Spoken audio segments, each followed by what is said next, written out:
Hey there, fellow Patriots. Welcome back to our channel. Welcome back to Patriots of the American Republic.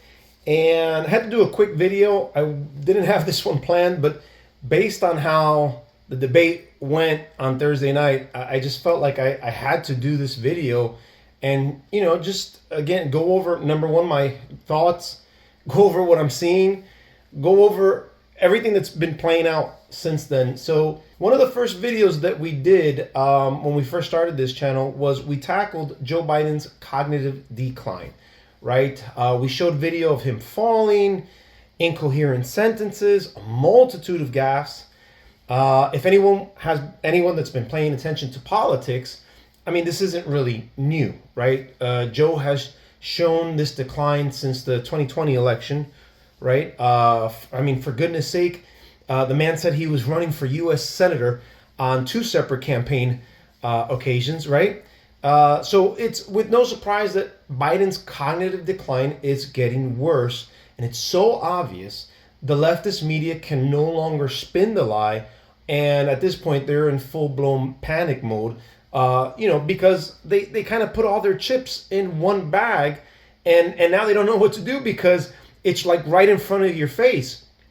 So, as Biden's decline becomes more obvious to, the regular Joe who's not heavily involved in politics, the media has to kind of go out of their way to run cover.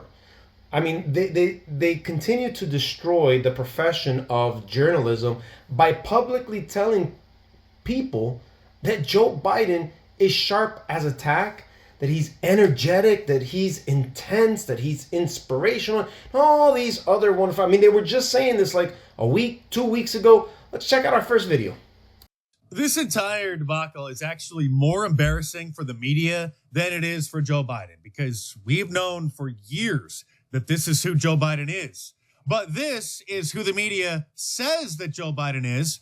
This is just from last week. Start your tape right now, because I'm about to tell you the truth. Oh, yeah. And F you if you can't handle the truth. This version of Biden is the best Biden ever. She knows so long as she was 9. In fact, I think he's better than he's ever been.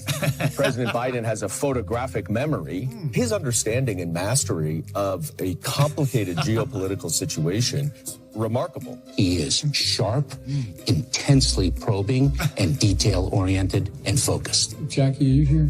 Where's Jackie? I didn't think she was going to be here.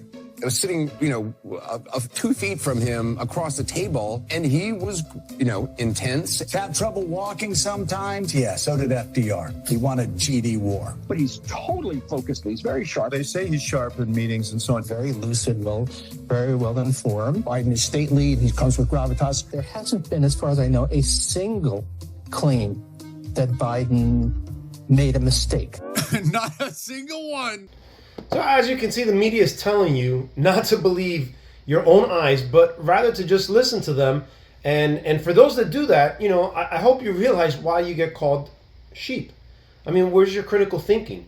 Where's your just plain old common sense? I mean, you don't need to be highly intelligent or extremely well-versed in politics to see that this man is not there. And if he's not there, how can he possibly lead this country and defend us against our enemies, whether it's, it's direct or indirect, whatever threats that may come, whether they're economic threats, whether they're actual physical threats, whether we've got, people flooding the border and coming over here and hurting and American citizens. How can we rely on this man if he's not there? The engine might be on, but there's nobody clearly behind the wheel. So in order for these people to appear to have some type of credibility, they need to create a very false narrative. Remember, we've said this several times before, the left accuses the right of exactly what they're doing. So in order for them to make it seem like you're crazy, they have to come and spin it some other type of way. Out of everything that the media could and should be reporting on in our complex and increasingly chaotic society, the lead story in all of the liberal media yesterday was them claiming that Republicans are spreading deceptively edited videos of old Joe from his big celebrity fundraiser over the weekend, which showed that, again, he got lost on stage, and this time Obama came to the rescue and had to literally take him by the hand and lead him away. And what are you going to believe, your lying eyes or what CNN and MSNBC tell you Joe Biden's doing? There's a growing and insidious trend in right-wing media, broadcast, print, and social media. It is to take highly misleading and selectively edited videos of President Biden directly from Republican National Committee social media accounts, and then use those videos to spread messages virally to cast doubt on President Biden's fitness for office. Here is this headline from the New York Post, quote, Biden appears to freeze up, has to be led off stage by Obama. Actually, I'm going to have to disagree with the New York Post headline because there's no need for the word appears in there. Biden froze up, got lost, had to be rescued and led by the hand off stage by Obama. And as always, they are guilty of the very thing that they accuse Republicans of doing. They are spreading a deceptively edited video. This is their version, trying to show that everything's just fine. And it shows Biden freezing there and then cuts to the wide shot. And this is where Obama grabs him by the hand and then starts leading off stage. And then, oh, there we go. Okay, cuts back to the close-up. So they're saying that this is just totally normal. Joe Biden is as sharp as a tack. Call us for a special caring touch. Visiting angels care so much. Visiting angels, America's choice in home care. I think what the White House and Biden campaign, what they have an issue with is that these outlets are wrapping these videos in very misleading context, right? Saying that this is evidence that Biden was freezing. He's unable to walk off stage on his own. And that's obviously not the case, but that's how it's being portrayed in right-wing media. And one of them set Karine Jean-Pierre up to try to defend the situation. Listen to this. Secondly, there seems to be a sort of rash of videos that have been edited to make the president appear especially frail or mentally confused. I'm wondering if the White House is especially worried about the fact that this appears to be a pattern that we're seeing more often. Yeah, not concerned about him actually being frail and confused. Concerned about these deceptively edited videos, which they are now calling cheap fakes. Yeah, and I think you all have called this the cheap fakes video, and that's exactly what they are. They are cheap fakes video. They are done in bad faith, and some of your news organization have. Look at how concerned she is, showing an actual clip of a close-up, not the wide shot, that's done in bad faith. Have been very clear, have stressed that these the right-wing critics of the president have a credibility problem because of the fact checkers have repeatedly caught them pushing misinformation, disinformation. And so we see this, and this is something coming from your part of the world, calling them cheap fakes and misinformation. These people are absolutely disgusting. You could see there, one guy on CNN was talking about like they're not real, they're fake, they're edited.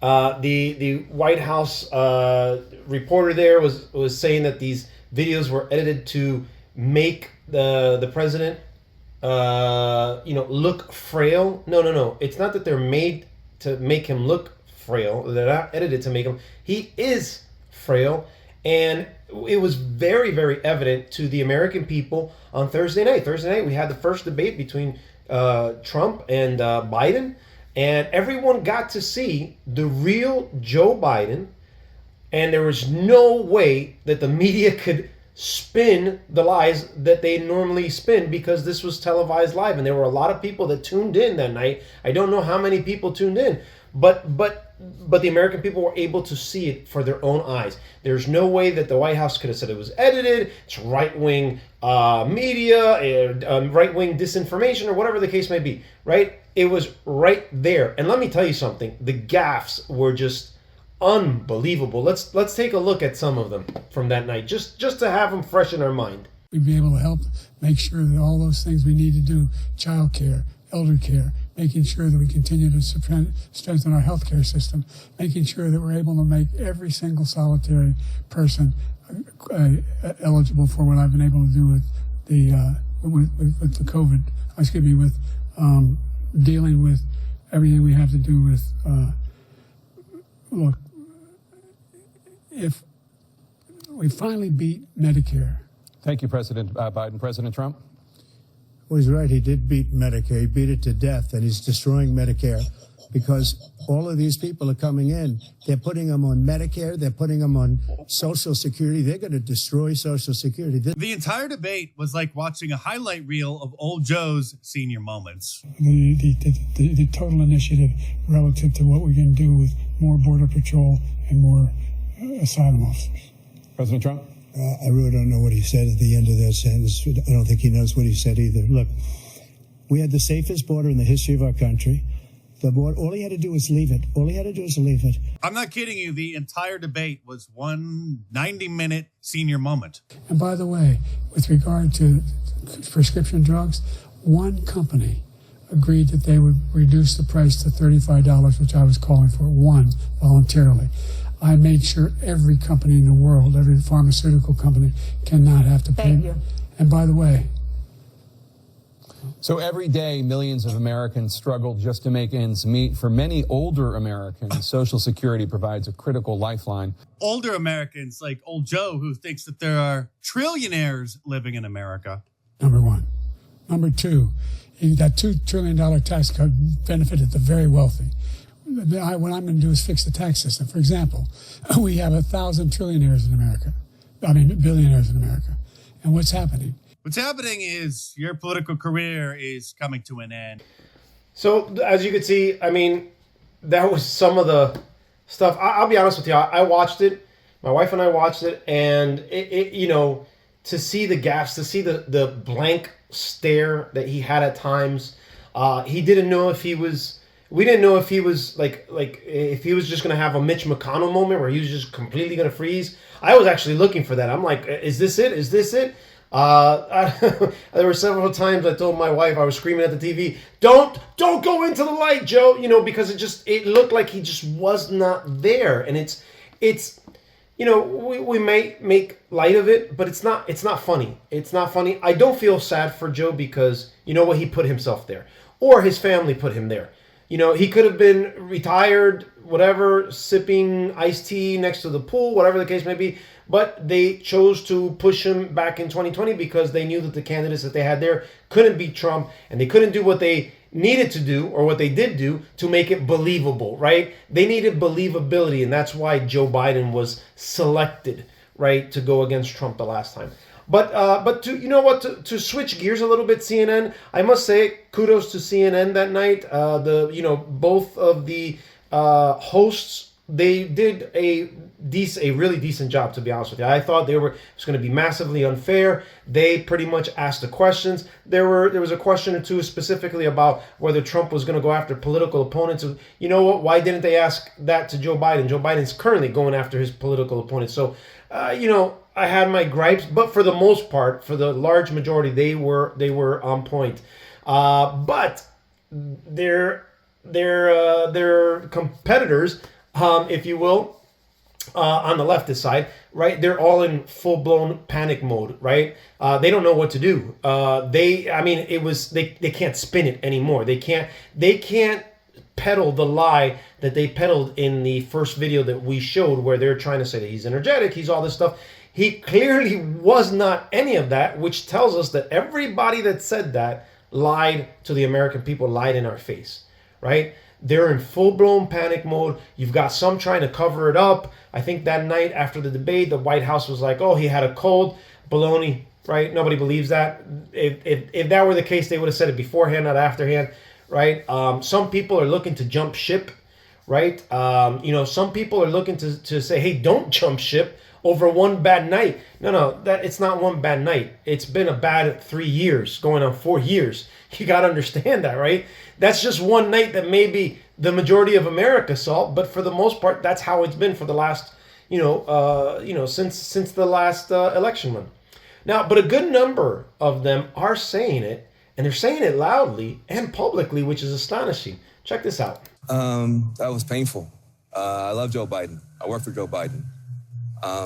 He didn't do well at all. He did not do well at all. But I just want to speak from my heart. I love that guy. That's a good man. He loves his country. He's doing the best that he can. but he had a test to meet tonight to restore confidence of the country and of the base, and he failed to do that. And I think there's a lot of people who are going to want to see him consider taking a different course now. We're still far from our convention. You can see how hard this is for him to say. He doesn't want to say it, but he's dancing around it, and he'll get to it. And there is time for this party to figure out a different way forward if he will allow us to do that. But that was not what we needed from Joe Biden, and it's personally painful for a lot of people. It's not just panic, it's pain of what we saw tonight. Remember, it was just last week that the media was saying that Joe Biden was as sharp as a tack, and anybody saying that he was unfit for office and having severe mental cognitive abilities was just spreading fake news or cheap fakes, deceptively edited videos. But now they are almost all in agreement that old Joe has got to go. This was a game-changing debate in the sense that right now, as we speak, there is a deep, a wide, and a very aggressive panic in the Democratic Party. It started minutes into the debate, and it continues right now. It involves party strategists, it involves elected officials, it involves fundraisers. And they're having conversations about the president's performance, which they think was dismal, which they think will hurt other people down the party in the ticket. And they're having conversations about what they should do about it. Some of those conversations include, should we go to the White House and ask the president to step aside? Other of the conversations are about, should prominent Democrats go public with that call? Because they feel this debate was so terrible. You know that it was bad when they can't possibly gaslight their audience and that they're all in agreement that old Joe's got to go. Chuck Yeager over at the Young Turks, the Young Jerks, was perhaps the least diplomatic and the most straightforward about what just happened. This thing is over. He looks like he's barely surviving. I don't mean the debate, I mean life. And so there's no person that has a single brain cell left in their head who thinks that Joe Biden is the best candidate to take on Donald Trump. You would have to be even crazier than Donald Trump to think that. This thing is over. I'll guarantee you this. I would bet show me a Democratic politician and I will bet them any amount of money that Joe Biden's going to lose this election if he's the candidate. It's a guaranteed loss. It certainly is, which is why we're seeing the rumblings of a coup, which will most likely happen at the convention so that they can put it off on the delegates instead of on Joe Biden or the Democrat Party itself. Because if Joe Biden steps down and then hands the baton to Kamala Harris, which is the normal line of secession, she would still lose against Donald Trump because she is less liked than old Joe. And so they need Gavin Newsom. But if they just put him in there, the Democrats are going to look weak because not having Kamala step up to the plate as the VP, who is supposed to be the next president or the next candidate from that party in training, they're going to look pathetic. And so it looks like what's probably going to happen is they're going to have the delegates at the convention in August vote for Gavin Newsom. And if Joe Biden doesn't step down willingly, if he's not going to go along with the plan, if his handler and caretaker Jill isn't going along with this, then they may actually use that infamous alphabet agency's frozen poison dart gun in order to, how shall we say, make Joe Biden step down. All of these X factors that they do need to start thinking about, to the point that Stephanie is making, because what if delegates, one of the texts that I got tonight was from a delegate. Right, sure. Yeah. Who said, this is the substance of their text. We delegates may have to take matters into our own hands. Now, I don't know what that person thinks that means. There has to be an alternate candidate. It can't just be we want a not Joe Biden candidate. There has to be a person who embodies the other option. Yeah, you're right. That's not... and the obvious other person is the vice president, but there's a lot of question and doubt in people's minds whether this country would ever elect a black woman president or a woman, period, after the Hillary Clinton experience. So there isn't a logic thing happening right now. It's an emotional thing, but it's real. No, I mean, you can't change the candidate, but you can. I mean, there were people talking tonight about how that process works, and that conversation is live and active at the highest levels of the Democratic Party. Like I said, there's no sugarcoating how bad he did. Nobody has the guts to try to gaslight their audience and say with a straight face that Joe Biden even did moderately okay. As you can see, they're in complete panic mode because they can no longer spin the lie that they've been spinning to the American people for years now. It's so obvious. It's blatantly obvious, and there's no possible way for them to really just continue the lie. I mean, the mask has come off, if you will. And there are many, many people on the left who are expressing this exact sentiment. I worked with President Biden when he was vice president for President Obama. But we cannot do this, Democrats. Joe Biden can't put a sentence together. We have to change our candidate, and we have so many good candidates who are sitting on the sidelines. We have Wes Moore, who worked with President Bush. He was excellent. He kept America safe in the aftermath of 9/11. He is working currently as the governor of Maryland. He has fantastic private sector experience. He's great. We've got Gretchen Whitmer, who's a fantastic governor right now in Michigan. We've got Ro Khanna, who's a fantastic congressman from California. We've got Mark Kelly, who's a fantastic senator from Arizona. We have so many candidates right now. And this, we can't combat this guy. He is lying in every possible way. We have to change Joe Biden, and it breaks my heart. Please, God, Democrats, I'm sorry. We're all watching the same thing. Democrats don't really believe in God, but that's a different story and for a different video. But, you know, there's two things that I want to tackle with what that lady just said. Number one, they continue with the fear-mongering of losing democracy. Right? That Trump's a liar. He's telling you that that everything that he said was a lie. That's number one. The second part is the options that she gave for other candidates. So first, let's tackle the lying part.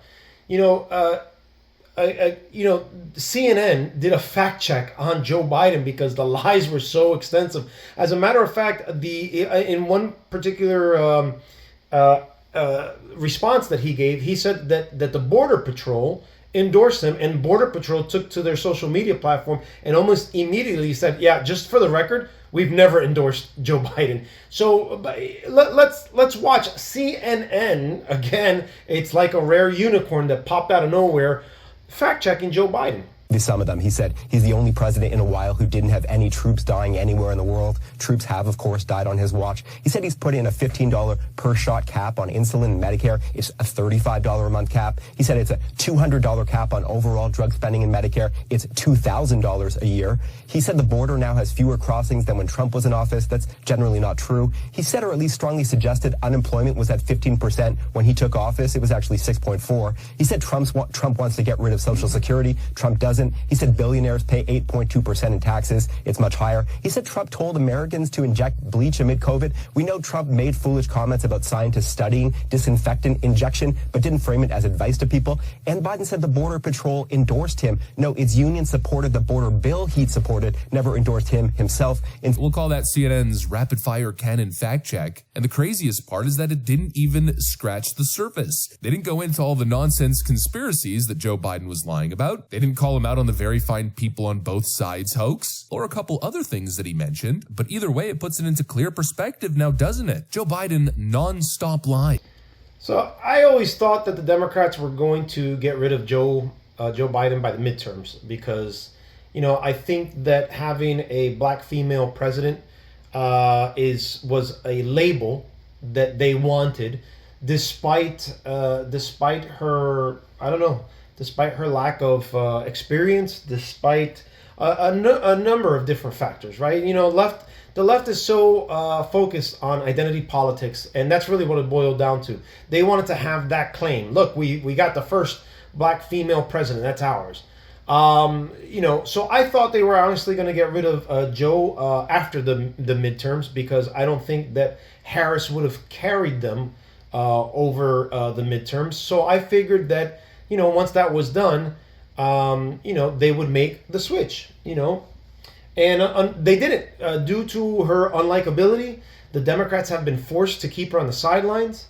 And now that they've put all their bags in one, all their chips in one bag, you know, they're stuck because, you know, Biden is sinking faster than the Titanic at this point.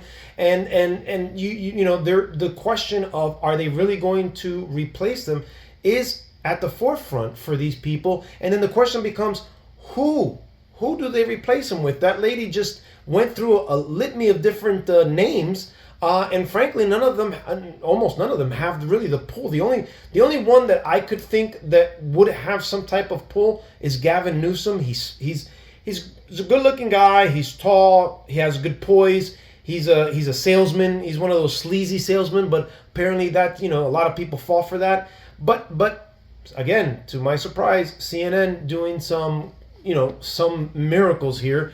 Let's watch this next video. In the Economist YouGov poll, same poll, Joe Biden was sitting at 39%. She's at 37%. So if you're looking to the vice president, you have to ask yourself, does that actually put you, if you're a Democrat, in a better position politically? And then the question would become, if you say it doesn't, would Kamala Harris also agree to step aside and let a brand new ticket come in? Or is that something she would fight? Would you have complications there? But if you got to that next level and it's not Kamala Harris, then the issue is stature. Who of any stature could you put in who Democrats would agree on to be consensus immediately, and maybe who the country knows? And there's not much polling on some of the names that you hear. This was conducted by Ipsos for an interest group earlier this year. And there's a lot of names I would like to test, but these are the three that they did test in this poll, just to give you a sense of it. Pete Buttigieg, favorable 30, unfavorable 28. That's still a lot who don't know him. Gavin Newsom, look at that. Almost half the country doesn't have an opinion of him, but those that do, it's already double digits negative. Gretchen Whitmer, the governor of Michigan, the vast majority, no opinion of her, 17 among those who do. And again, there's other names out there you're already probably hearing, like Josh Shapiro, the governor of Pennsylvania, Amy Klobuchar, senator from Minnesota. But this is a sense of the numbers. When you get beyond Biden and Harris and those big name national figures, you get a lot of people. It's a question mark. Michelle Obama, the last time we polled her on this question of favorable, unfavorable, now it's been a few years, but it was 57, I'll try to write this down. It was 57% favorable and just 25% unfavorable. So that's the kind of profile just in terms of, you know, widely known, and look at that, much more popular, more than twice as popular as unpopular there in the poll. That's the kind of profile the Democrats would probably want in this situation. But beyond Michelle Obama, not sure where you could find that, Chris. Michelle Obama, talk about identity politics. Talk about you know, it's just a popularity contest. She's not a politician. She's not you know, she hasn't. I mean, what has she done? What can we show on paper that qualifies her to run for president? There's nothing. There's nothing. At least with Trump. Well, Trump wasn't a politician either. Yeah, but Trump's a, you know, he has a huge business, multi-million or multi-billion dollar business. I mean, ever since the 80s and 90s, everybody wanted to be like Trump, right? Before, you know, the hatred started, before he became a Republican. So he has experience running a company, building it from the ground up, multiple successful outlets, right? So he's from a business perspective, obviously he's proven himself. Where do we go with, how do we measure that from Michelle Obama? You can't. It's just popularity. It's because she's attached to Obama, which is why they selected Joe to run against Trump. At the last minute, they selected Joe because of his connection with Obama. Here are my final thoughts. Ladies and gentlemen, don't allow these people to lie to you, to manipulate you any further.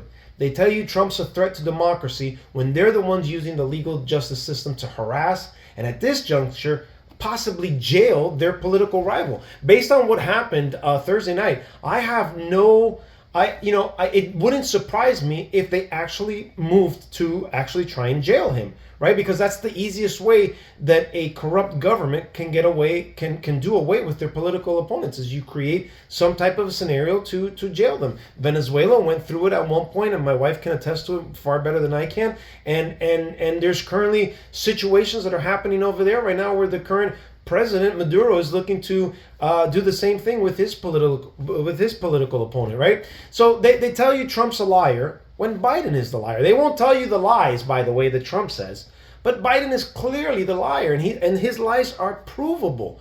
Remember how he said Hunter's laptop was Russian disinformation during the last campaign? It was proven just this month that it wasn't. So I hope and I pray that these people's schemes continue to fail, because it's clear that the left is emotionally compromised, and that is clouding their logic, their reason, their ability to see one side is pro-American while the other side is pro everyone else, and their policies are leading to the decline and the demise of this great country, and we cannot allow that to happen on our watch. We must go and we make sure we vote early, we vote on time, we vote whatever we need to do, but we need to make sure that we take back what was taken from us. So guys, thank you so much for joining me. As we get into this week, it's 4th of July weekend. God bless you. God bless your family. God bless America. And let's keep pushing forward, everyone. Take care. Until the next one. God bless you guys. Bye-bye.